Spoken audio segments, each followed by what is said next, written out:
Well, veterans groups across the country are starting to react with a growing anger to several recent instances of campaign trail controversy.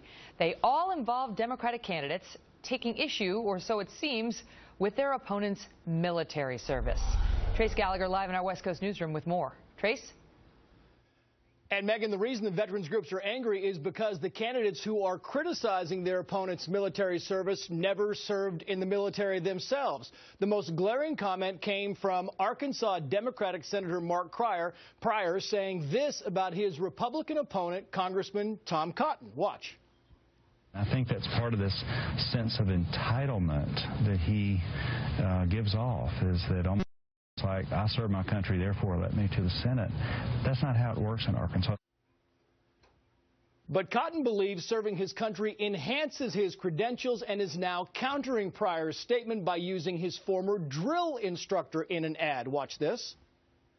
Drill Sergeant Norton taught me how to be a soldier. Accountability, humility, and putting the unit before yourself.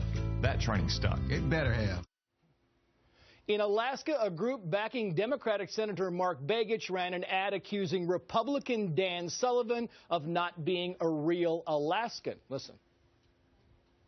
Documents show that while Sullivan pocketed a Maryland tax credit for residents living there, he was voting in Alaska, claiming to be one of us. What the ad left out is that Sullivan lived in Maryland to work in national security after 9/11. He was also a Marine called to active duty 3 times, including as late as last year. The National Republican Senatorial Committee was not about to let that comment pass, so they made an ad using a comment from a local Alaska news anchor. Watch this.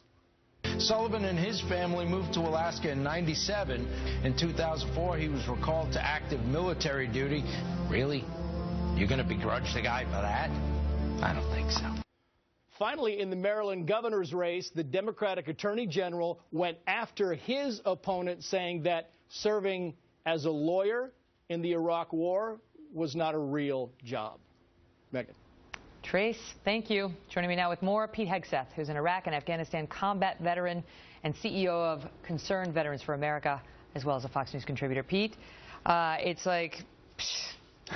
What did you do? As I was here pushing paper, you were out risking your life in Iraq and Afghanistan. That's not a real job. It couldn't be a real job. And certainly I feel entitled to be on the Kelly file because I served in Iraq.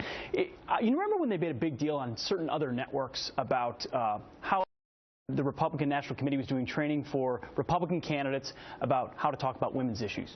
I would suggest, one might suggest, the Democrat Party might want to think about how training their candidates on how to talk about veterans issues. And even sitting members of Congress, these are U.S. senators, and Mark Begich and Mark Pryor, who have the audacity to walk out and say, you left this state to go serve your country after 9/11. That's not good enough. You're not a real Alaskan. Or you went and became an Army Ranger and served in Iraq and Afghanistan, putting yourself in harm's way, and that somehow entitles you. It's such a detachment. And both of those gentlemen, by the way, come from families where their father, in Mark Pryor, was a U.S. senator, and in Alaska, his father was a U.S. representative. So they're coming from long lines of political families and disparaging folks who put on the uniform to serve this country at a dangerous time. It's amazing. Do you think it belies an underlying bias among some, in particular, in this case it's Democrats, but against military service, that there's a certain kind of guy who goes into the military, and my opponent is that kind of guy? Well, you remember the John Kerry comment. Which we have, actually.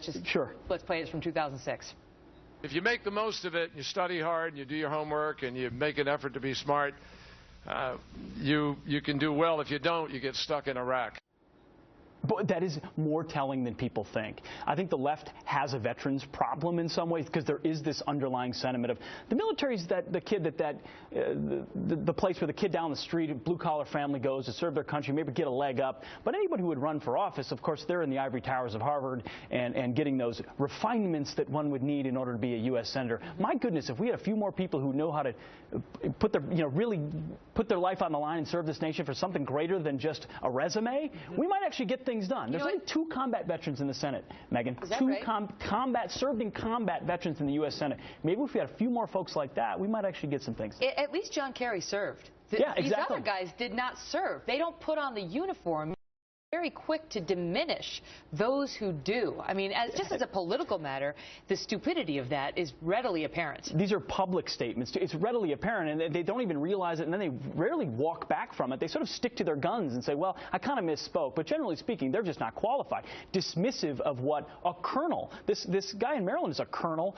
Sullivan's a lieutenant colonel. Cotton's a captain. You guys have led men, done incredible things. The guy in Maryland, you know, he was a lawyer. Like they rip on so Gansler was ripping on his opponent, Maryland Lieutenant Governor Anthony Brown, and he's basically saying, look, he was a lawyer in Iraq. That's all fine and good, but this is a real job. Maybe he's ripping on lawyers and not so much the fact that he served in Iraq. He has no idea what he's talking about, and it's because there's detachment. Only a quarter of the U.S. Senate has served. Like I said, only 2 have seen combat. These are folks who just don't get it.